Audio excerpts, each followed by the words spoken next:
Fala galerinha, beleza? Bem-vindos ao Psicolândia Histórica, Gustavo Guassu aqui. E a ideia hoje é o seguinte, eu vou falar um pouco de história e memória. E fontes históricas também. Galera, é o seguinte, para o historiador, no meu caso é minha profissão,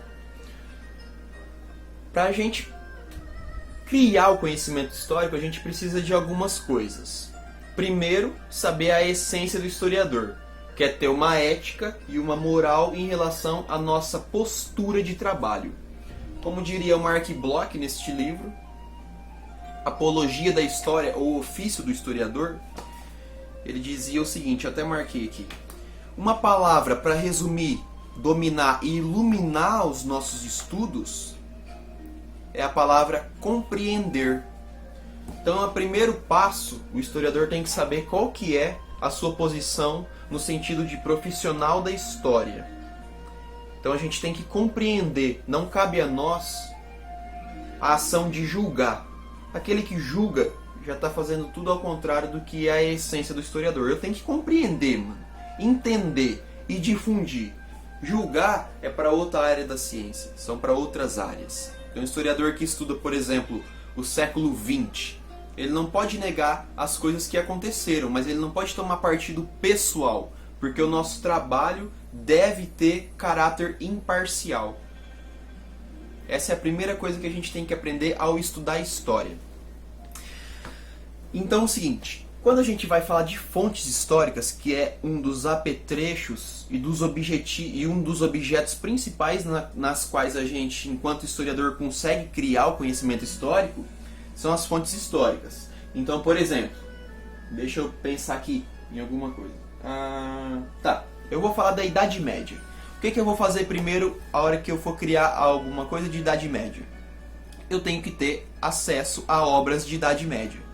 Obras escritas, isso quer dizer fonte histórica escrita. Por exemplo, esse livrinho aqui, ó, Jacques Le Goff, A Idade Média. Eu posso ler ele e começar a entender sobre a Idade Média e fazer a minha pesquisa histórica.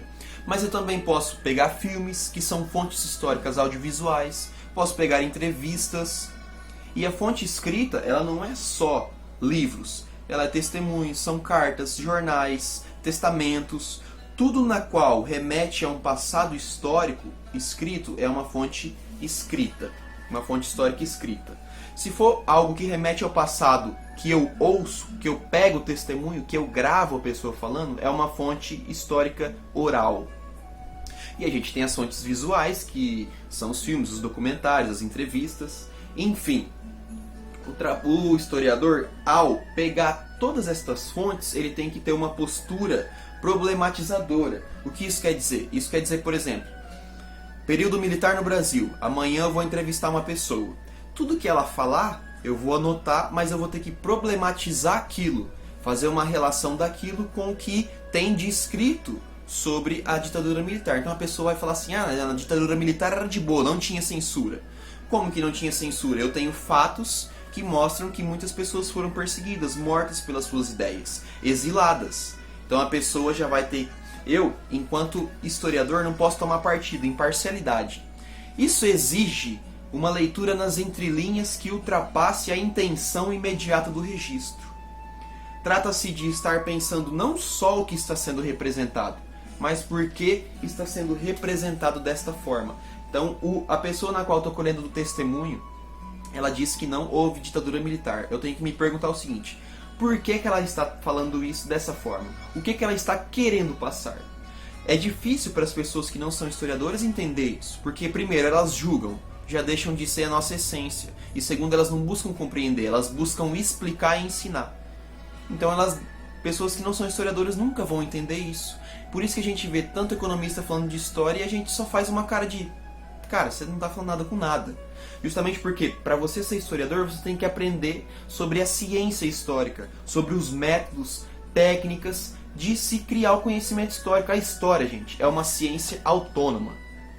Igual a medicina, quem estuda a área da medicina são os médicos. Quem estuda a área do direito são os advogados, os direitistas. Não sei uma palavra para... Quem estuda a engenharia? Os engenheiros. Quem estuda a história? Os historiadores. Então, para criar o conhecimento histórico, não é simplesmente criar. Você, eu, Gustavo Guassu, enquanto historiador, tenho que ter uma postura ética no que diz respeito àquilo que já passou. Por exemplo, eu tenho aqui uma fonte histórica e eu tenho um testemunho histórico, que é o meu, e eu tenho um objeto que remete a um tempo passado, que é o Super Nintendo. Eu tenho esse Super Nintendo já faz um tempo. Quem me deu ele foi o dono de uma locadora da minha cidade, uma antiga locadora que tinha, a locadora do Vanderlei. E eu tenho vários cartuchos aqui, vários mesmo. Quer ver?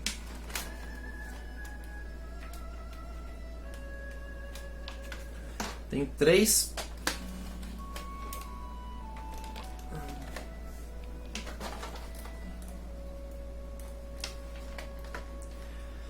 Então assim, galera, eu tenho vários cartuchos de fita aqui. Ao estudar a história do Super Nintendo no Brasil, quais características que eu posso criar primeiro? Eu posso ver pelo lado econômico. Nossa, mas como que as locadoras ganhavam? Qual a quantidade de dinheiro que as locadoras ganhavam? Como que isso ajudou a ascensão do videogame no Brasil? Como que desenvolveu a economia nacional? Tinha indústrias que faziam, eles importavam. Ou eu posso ver também do lado social. Como que as pessoas viviam na época que esse videogame estava no auge? Havia locadoras. Como que era nas locadoras? Eu, como alguém que viveu em locadoras, posso dar o meu testemunho. Contudo, eu não posso se a pesquisa histórica for feita por mim, porque daí vai ser parcial. Mas se alguém vir e o outro historiador querer fazer esse estudo, ele pode pegar o meu testemunho. Claro que ele vai problematizar tudo aquilo que eu falo. Mas a ideia é o seguinte: quais jogos que as pessoas gostavam de jogar?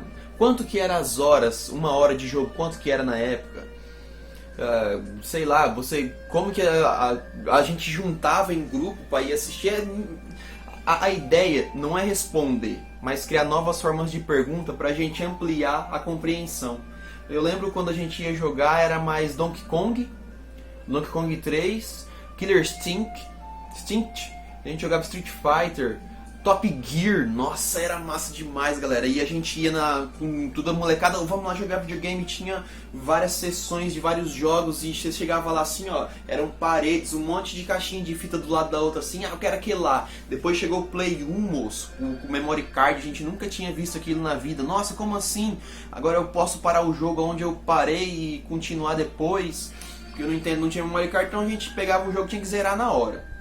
Mortal Kombat, nossa, eu tenho vários jogos aqui, só falta vários jogos clássicos, né, mano? A gente trocava fitas, a gente falava até que as fitas que tinha um parafusinho, deixa eu ver se eu acho uma aqui, aqui, que tinha um parafusinho eram originais e a gente emprestava uma fita do outro e o clássico da fita, assoprar pra ver se funcionava. Então assim, eu tenho aqui na minha mão uma fonte histórica, é um objeto que remete a um tempo. Eu vivi esse tempo e eu vejo a diferença. Eu posso fazer uma comparação da época das locadoras com hoje, com a internet, com o celular, smartphone. Hoje a gente tem aí, você vai numa roda de amigos, todo mundo tá jogando Free Fire, entendeu? Mas todo mundo na sua tela. Quando você ia jogar o videogame, mano, ou era jogo de um, morreu, passa o controle. Ou era jogo de dois e os outros dois que não estavam jogando ficavam olhando, ficavam conversando. A gente tinha um contato assim, bem harmonioso. Era massa naquela época, essa época que eu vivi. Meu primeiro videogame foi Super Nintendo, não foi esse, eu tinha um bolinha, uma outra edição. Eu acho que foi em 99 que meu pai comprou, 2000. Enfim, tinha várias fitas, tinha a fita preta clássica do Killer Instinct. E assim, isso nos remete, esse objeto, a voltar num tempo. Esse objeto que me leva a um tempo histórico, principalmente um tempo histórico que eu vivi, faz eu reviver lembranças, amizades, sensações. E a história, ela também tem que ter essas coisas. É igual a arte. A arte, ela tem a necessidade, em própria essência, a despertar sentimentos, sensações, reflexões. E a história também. Então eu sinto até uma nostalgia de ver essas fitas e para você ver como que o mundo é interessante. Hoje não se faz mais fitas, mas você pode baixar um emulador no celular, no computador e jogar todas as fitas que eu tenho aqui. Então assim, a gente pode fazer a partir de um objeto que você tem um estudo histórico para entender como que as pessoas pensavam na época, o que as pessoas pensavam. Eu posso, a partir dessa ideia, ver como que eram os trabalhos da época, entendeu? Qual foi a transformação tecnológica da época até hoje, o que mudou. Enfim, é igual, por exemplo, quando lançou O Senhor dos Anéis. Nossa, quando lançou O Senhor dos Anéis, o primeiro filme, A Sociedade do Anel, acho que é de 2003. Nossa, virou febre e todo lugar tinha cartaz do Senhor dos Anéis. Eu morava em Londrina na época. E O Senhor dos Anéis foi o maior recordista de Oscars e não sei o que. Aí começaram a criar um mercado a respeito do Senhor dos Anéis. Eu até tinha comprado no meu aniversário o Boromir e o Orc Uruk-hai. Então assim, isso tudo aqui me remete a uma história econômica. Por quê? Porque saiu o filme, como o filme deu grande... como que eu posso dizer? Chegou a grande alcance, o mercado ele consegue se desenvolver, porque ele começa a criar coisas referentes ao filme. Eu também tenho um livro do Senhor dos Anéis, que eu achei numa troca de livros. Esse aqui é edição única, tá? Os 3 volumes aqui. Mas, como é um livro famoso, um filme famoso, o que as editoras fazem? Elas sempre vão refazendo as edições com capas duras, capas moles, o livro 1, livro 2, livro 3, e assim, conforme a gente vai se desenvolvendo e as pessoas vão tomando conta dessas transformações, a história também vai se modificando. Igual eu falei, eu não preciso mais ter um Nintendo para colocar, é só baixar no PC e eu jogo. E é igual o PlayStation 5, pelo que eu li esses dias aí, quando lançar você vai conseguir jogar o jogo, vai conseguir jogar todos os jogos de todos os PlayStations. Então a partir da história, a partir da compreensão, a gente vê algo que afeta, tem um grande papel na sociedade e ela vai se transformando, ela vai se refazendo. A história é a mesma coisa, gente. É igual hoje, até hoje o Senhor dos Anéis é lançado, é revisado, é reeditado. Quando lançar a série da Amazon do Senhor dos Anéis, vocês vão ver o que eu tô falando. A história ela vai voltar, então vai ter personagens, os hominhos, então assim, a história é basicamente isso. É a gente entender o que afetou aquela época, por que afetou, como que foi a forma que afetou as pessoas, e se afetou, o que as pessoas começaram a pensar depois de determinado acontecimento. E nós historiadores a gente tem que parar para pensar, parar para refletir, criticar, problematizar. Eu não consigo falar do Super Nintendo, das fitas, sem relembrar os sentimentos. Mas isso que é massa, eu lembro que a gente ia jogar e ficava o dia inteiro. Eu acho que era R$2 pra jogar 1 hora, uns 50, nem lembro na época. Hoje R$2, mano, não deu um house.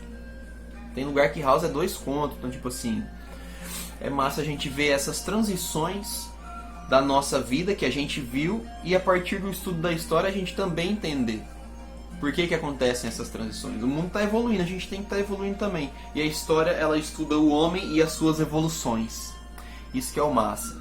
Então se você puder um dia entrar numa faculdade de história, nem que for por conhecimento próprio, entra, mano, que é da hora. Mas entra com a seguinte ideia: só sei que nada sei. Você está indo lá na universidade para aprender. Você não está indo lá para mostrar que você sabe. Nunca é essa a intenção. Mas olha, esse aqui é o pré-histórico, mano. O homem pré-histórico. Joguei muito. Top Gear 2, Dark Wait, Sunset Riders, August 1, Congo's Caper, Red Rampage, Marvel Super Heroes. Nossa, é da hora demais a gente entender como que as pessoas tinham lazer há 20 anos atrás. Lembra dos arcades? Que você ia nos bares e ficava Marvel vs Capcom, Street Fighter. Nossa, era muito da hora. Assim, a gente pode estudar essa questão do agrupamento cultural, social dos jovens hoje em dia, mano, comparado com 20 anos atrás, 20 anos é muito, comparado aí com 15 anos atrás, a gente jogava bets nas ruas, brincava de esconde-esconde, de pega-pega. Nossa, às vezes minha mãe ficava brava comigo porque eu ficava o dia inteiro na rua, chegava à noite em casa e brincando. Hoje a gente não consegue ver, dependendo de onde a gente está inserido, mais essas situações. Uma vez eu fui dar uma aula de história numa escola periférica. E assim, a grade da minha sala, as janelas davam de frente com a favela. E do outro lado eu tinha a imagem dos prédios. Aí eu fiz uma comparação. Pessoal, o que tem aqui que não tem lá? Lá a gente nunca viu uma pipa enroscada no fio. Aqui na favela é de monte, muitas fitas. Lá são prédios, logo a gente vê individualidade. Aqui são aglomerados de casa, logo a gente vê comunidade. A gente vê as pessoas se relacionando mais. Quantas pessoas podem se dizer que tem amizade com vizinhos de cidade grande? Lá é normal, o vizinho vem e fala assim, você está com fome? Vem almoçar na minha casa, vem aqui. É igual aquele meme, o playboy chama o amigo pra ir no churrasco, daí o amigo fala assim, tô sem grana. E o playboy fala, fodem. Aí o favelado, o quebrada chama você, e aí Joe, vem aqui no churrasco em casa. Aí o cara fala, tô sem grana. Aí ele fala, quem tá te pedindo dinheiro, irmão? Só pra você colar. Então a gente vê essas distinções. Aí a gente vê também, principalmente na questão da universidade. O Eduardo Marinho fala muito isso aí. Antigamente a universidade era um acesso a poucos, a uma elite. Não tem como a gente negar que era assim, galera. Graças ao Enem, o FIES e ProUni, teve um grande acesso da população comum, população mais pobre, mais periférica, da universidade. Então até certo ponto você tem dois tipos de linguagem. A linguagem acadêmica e a linguagem popular. As pessoas que não são do grupo popular, dos pobres, a elite, quando ela vai na universidade, ela sai falando a linguagem da universidade. Então ela aumenta a distância entre ela e o povo. Quando o povão vai para a universidade, eles estão levando a linguagem periférica para dentro da academia. E eles aprendem a academia e usam e transformam a sua linguagem para dar acesso às pessoas da periferia, aos pobres, aos incultos. Isso que é o massa a gente está aprendendo hoje em história, que eu acho muito interessante, porque para mim explicar a história não precisa usar termos técnicos. É igual o Eduardo Marinho de novo fala, se você aprendeu um negócio e não consegue falar isso aí para sua avó, você não aprendeu direito. Então a ideia é assim, estudando a história eu posso pegar uma fonte e usar uma linguagem comum na qual todo mundo que eu conversar, ela possa compreender aquilo que eu estou tentando dizer. A história, mais do que estudo do homem, é uma forma de você se comunicar com o próprio homem. É eu lembrar que há 15 anos, 18 anos, 20 anos atrás eu ia numa locadora e a gente ficava o dia inteiro lá. Mesmo se a gente não alugasse um jogo para jogar, a gente ficava vendo os amigos jogarem. É uma forma da gente lembrar que a gente tem uma essência humana de sentimentos, tá ligado? A história, mais do que estudo, é uma forma de você ver o mundo, de você se adaptar nesse mundo que está transformando as coisas em banais, a vida mesmo. A vida é banal, ultimamente. Morre uma pessoa como se não fosse nada a vida. Então a história ela vem para trazer uma certa sensibilidade pra gente. Ela vem ensinar a gente a como viver de uma forma mais harmoniosa, mais consciente. Por isso que quando alguma pessoa está tentando falar de um período histórico com verdade, você já logo vê que essa pessoa é incompreensível no que diz respeito aos sentimentos humanos. Porque a partir do momento que você fala uma verdade, você omite tudo aquilo que você não conhece. Aliás, você omite até o próprio fato de você não conhecer. Então a gente, ao estudar a história com a postura de historiador, a gente cria uma compreensão a mais do mundo e do nosso papel nele. É isso aí, galera, muita paz, se inscreve no canal, sininho, dá o like e passa o vídeo pra frente. Grande abraço e é nóis.